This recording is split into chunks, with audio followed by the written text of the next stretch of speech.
사람은 양방향성에 대해 말해주지 않으면 극단에 치우치거나 일반화의 오류를 범한다. 관점이라는 것은 인생에서 매우 중요한 부분입니다. 관점이 어떠냐에 따라 그 사람의 인생이 좌지우지됩니다. 왜냐하면 관점에 따른 상황에 대한 해석이 달라지고 어디에 자신이 집중하고 그 집중에 따른 반응이 나타나기 때문입니다. 부정적인 상황 해석은 부정적인 부분에 집중하게 하고 부정적인 반응을 낳게 됩니다. 긍정적인 상황 해석은 긍정적인 부분에 집중하게 하고 긍정적인 반응을 낳게 됩니다. 당신이 아무리 일반적으로 죽고 싶은 상황도 자신이 어떤 관점을 가지고 있느냐에 따라 그 상황을 극복하기도 하고 극복하지 못하기도 합니다. 관점에 따라 그 문제가 산처럼 거대한 문제일 수도 있고 보이는 것은 산처럼 보이더라도 매우 작은 문제로 볼 수도 있습니다. 관점에 따라 그 문제가 일반적으로 작은 문제더라도 어떤 사람에게는 큰 문제일 수도 있습니다. 관점에 따라 그 문제가 일반적으로 거대한 문제인데 어떤 사람에게는 작은 문제가 될 수 있는데 이것을 결정짓는 요소가 관점입니다. 성경에서 관점을 주님의 눈과 자신의 눈으로 표현했는데 곧 주님의 관점과 자신의 관점을 가지고 있는 자라는 말입니다. 성경에서는 일반적으로 산처럼 거대한 문제도 작은 문제로 바라보고 극복하는 사례가 엄청나게 나옵니다. 반면에 산처럼 거대한 문제를 있는 그대로 받아들여 극복하지 못하는 사례도 나옵니다. 오늘날 사람들은 항상 부정적인 부분에 꽂혀 있어 부정적인 부분만 부각시키고 긍정적인 부분을 말하지 않습니다. 사람들은 부정적인 부분만 말해주면 부정적인 부분에 치우치는 게 대부분입니다. 부정적인 부분을 들으면서 긍정적인 부분을 동시에 생각하는 사람들은 거의 없다고 할 정도입니다. 만약 제가 성령 사역에 대한 부정적인 입장만 말한다면 그것을 듣는 사람 역시 성령 사역에 대한 부정적인 생각과 성령 사역에 대한 부정적인 입장만 가지는 경우가 대부분이고 성령 사역에 대한 긍정적인 생각과 입장을 가진 사람은 많이 없습니다. 그래서 오늘 그리스도인 사이에 퍼진 말들은 성령 사역하면 교만해지고 타락한다는 말들을 확정짓듯이 말하는 자들이 대부분입니다. 오늘날 문제점은 성령 사역하면 교만해지고 넘어져라는 게 많은 그리스도인의 의식에 스며들어 있습니다. 이런 원인이 무엇일까요? 그것은 성령 사역에 대한 부정적인 시선에 집중되어 있다는 말입니다. 그래서 이런 자들이 대부분 하는 말들이 성령 사역에 대한 부정적인 입장을 가지고 있고 성령 사역하면 교만해지니 차라리 성령의 은사를 구하지 않거나 성령 사역을 하지 말고 하나님 말씀 사역만 하자고 하거나 하나님만 추구하면 되지 왜 성령의 은사를 추구하냐 너 은사주의자냐라고 하는 것입니다. 이런 생각은 오늘날 대부분 가지고 있는 잘못된 생각입니다.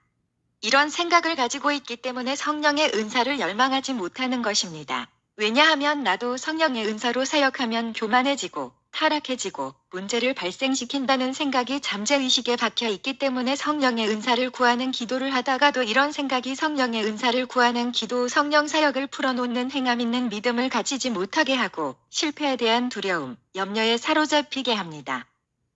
이런 생각이 성령의 은사에 대해 열망하지 못하게 하고 성령의 은사가 필수적인 요소라고 생각하기보다 있어도 그만 없어도 그만인 존재라고 생각하게 됩니다. 저는 오늘날 성령 사역을 하면 긍정적인 부분을 다루는 사람들을 많이 보지 못했습니다. 당연히 성령 사역을 하는 자들은 성령 사역의 긍정적인 말하고 알고 있기 때문에 성령 사역을 하지만 제가 언급하는 사람들은 하나님 말씀 사역만 하는 자들을 말하는 것입니다. 그런데 그거 아시나요? 그들이 간과한 게 있는데 성경은 성령 사역에 대해 긍정적인 성경 구절이 훨씬 더 많고 훨씬 더 많이 다루고 긍정적인 사례들도 수없이 많다는 것입니다. 하지만 그들은 항상 성령 사역에 대한 부정적인 부분에 집중되어 있어 긍정적인 부분은 보지 못하고 부정적인 부분에 집중되어 있어 성령 사역에 대한 부정적인 사례만 말하고 성령의 은사 기사와 표적만 다루면 항상 거짓 기사와 표적을 다루고 거짓 기사와 표적에 대한 미혹의 성경 구절만 인용합니다. 그러면서도 정작 기사와 표적에 대한 긍정적인 성경 구절은 언급조차 하지 않습니다. 또 하나님 말씀 사역 자체가 원래는 성령의 은사와 기사와 표적이 풀어져야 합니다. 성경에 실제적으로 하나님 말씀을 증거할 때 성령님께서 친히 역사하셔서 예수님이신 하나님 말씀이 진리이고 증거해 주셨고, 하나님 말씀 안에 성령의 은사 기사와 표적들이 담겨져 있기 때문에 성령의 은사와 기사와 표적이 풀어져야 합니다. 오늘날 말씀 사역만 한다고 해서 겸손해지고 안 넘어지는 게 아니라 오히려 하나님 말씀만 전하는 자들이 더 교만한 자들도 많고 성적으로 타락한 자들도 많습니다. 왜 그런 부분은 다루지 않나요? 정말 균형 있게 다룰 거면 이런 식으로 다뤄야 한다고 생각됩니다. 성령 사역하면 교만해지고 타락해진다고 말하는 사람 중에 성령 사역하면 겸손해지고 하나님을 더 갈망하고 의지하게 된다고 말한 사람을 본 적이 없습니다. 성령 사역을 타락해지고 교만해지기 쉽다고 확정짓는 것은 그들이 항상 현재에 집중되어 있기보다 미래에 집중되어 있기 때문이고, 이것은 마치 그들이 자동차 운전을 하더라도 자동차 타면 반드시 사고 난다고 생각하고 운전하는 것이랑 같습니다. 누가 운전할 때 사고 난다고 생각하고 운전할까요? 당신이 사고 난다고 생각하고 운전한다면 사고가 날 것입니다. 다른 사고 사례를 통해 사고를 조심해야 하는 것은 맞지만, 다른 사람이 사고 났기 때문에 너도 자동차 운전하면 사고 난다고 확정짓는 것은 옳지 못하는 생각입니다. 군대에서 총기 사고가 났기 때문에 너도 총기 사고가 날 거야도 잘못된 사고입니다. 이런 생각들이 자동차 운전을 하지 못하게 하고 군대에서 총기 사용을 하지 못하도록 하면 어차피 사고 나고 사고 나면 죽을 확률이 크니 자동차 운전도 하지 말고 군대에서 총기 사용하지 말자는 극단적인 사례들이 나오는 것입니다. 인생을 살면서 성공한 모습을 생각하는 게 대부분이지, 내 인생은 실패한다고 확정지으면서 사는 자가 몇 명이나 될까요? 당신이 인생에 실패할 것이라고 생각하고 인생을 살아간다면 실패할 것입니다. 반드시 알아야 할 것은 다른 사람이 성령사역으로 교만해지고 타락했다 해서 당신도 성령사역으로 교만해지고 타락해지는 게 아닙니다. 다른 사람이 기도가 어렵고 말씀이 어렵다 해서 당신도 기도가 어렵고 말씀이 어렵다는 말이 아닙니다. 다른 사람이 운전하다 사고 났기 때문에 당신도 운전하다고 사고 난다는 것이 아닙니다.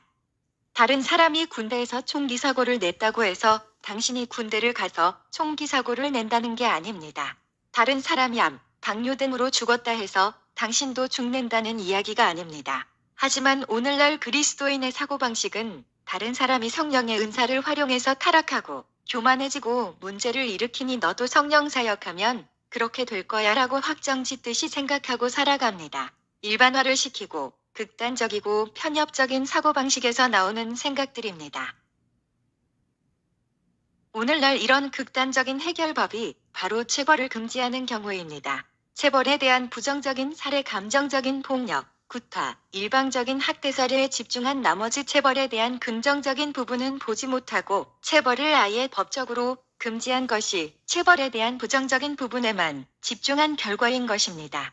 바로 극단적인 해결 방안으로 체벌을 금지하는 법안이 나오도록 한 것입니다. 올바른 해결법은 이것이 아니라 체벌은 하되 어떻게 체벌을 바르게 하는지 교육을 시키거나 이런 극단적인 사례에만 처벌하는 게 올바른 해결법인 것입니다.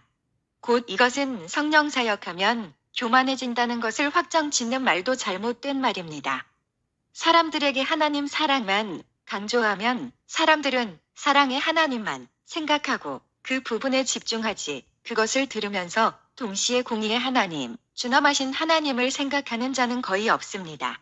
그래서 오늘 대부분 사랑의 하나님은 강조하고 알지만 공의의 하나님, 준엄하신 하나님에 대해서는 강조하지 않고 잘 알지 못하는 부분입니다. 혹시 자동차 운전을 하고 자동차 운전에 대한 좋은 부분을 아는 자들이 자동차 사고가 났다고 해서 자동차를 아예 타지 말자고 하거나 자동차를 안 타는 사람들이 많다고 생각하나요? 그들은 자동차 사고가 발생해도 자동차를 탑니다. 왜냐하면 자동차를 타는 유익에 대해서 알고 있기 때문입니다. 하지만 자동차 운전을 하지도 않고 자동차에 대한 부정적인 사례들만 들어왔던 사람이나 자동차 운전을 통한 자동차에 대한 좋은 점을 모르는 사람들은 자동차에 대한 긍정적인 부분을 보지 않고 극단적인 부분에 집중되어 있어서 자동차 사고 나면 죽는다, 그래서 안 타야 한다고 주장합니다. 비행기를 타지 않은 사람도 비행기 타고 사고 나면 즉사하는데 왜 타냐는 식으로 말합니다. 성령의 은사로 사역하는 사람도 성령 사역의 유익을 알기 때문에 성령 사역으로 인한 문제가 일어났다고 해서 성령 사역을 아예 하지 않는 경우는 드뭅니다. 왜냐하면 그는 성령 사역에 대한 문제점보다 성령 사역에 대한 유익을 더 알기 때문입니다. 하지만 성령 사역을 하지 않은 자들의 특징은 성령 사역에 대한 긍정적인 사례에 대해 말하지 않는다는 것이고, 성령 사역하면 교만해져 타락해. 그래서 성령 사역, 성령의 은사를 구하지 말고 하나님만 구해야 하고, 성령의 은사를 추구하는 것은 은사주의자들만 해당되는 거야라는 식으로 말합니다. 고린도 교회의 성령의 은사의 남용과 오용으로 문제가 많았는데도 사도 바울의 대처와 해결법을 보시면 아주 잘할 것입니다. 사도 바울은 오늘날 그리스도인들처럼 편협적인 사고관을 가지고 고린도 교회의 문제를 보지 않고 넓은 시각으로 바라봤습니다. 사도 바울이 고린도 교회의 성령의 은사 문제를 좁은 시각으로 봤다면 오늘날처럼 잘못된 주장들을 했을 것입니다. 바로 너희들이 성령의 은사로 문제를 일으키니 성령의 은사를 구하지도 말아라. 차라리 그럴 거면 능력 없이 사역하고 하나님만 추구해라라고 하지 않고, 그런 문제 상황에서도 사랑 안에서 성령의 은사를 열망하고 성령의 은사를 질서 있게 사용하는 부분을 다뤘습니다. 왜 사도 바울은 고린도 교회의 성령의 은사에 대한 잘못된 사례들을 보고도 그런 대처를 했을까요? 그것은 사도 바울이 성령의 은사에 대한 부정적인 면보다 성령의 은사에 대한 유익을 더 크게 보았기 때문이었습니다. 사도 바울이 오늘날 그리스도인처럼 성령 사역을 하면 교만해지고 타락하고 문제만 일어난다는 것에 집중했다면 오늘날처럼 극단적인 해결법을 고린도 교회에 제시했을 것입니다.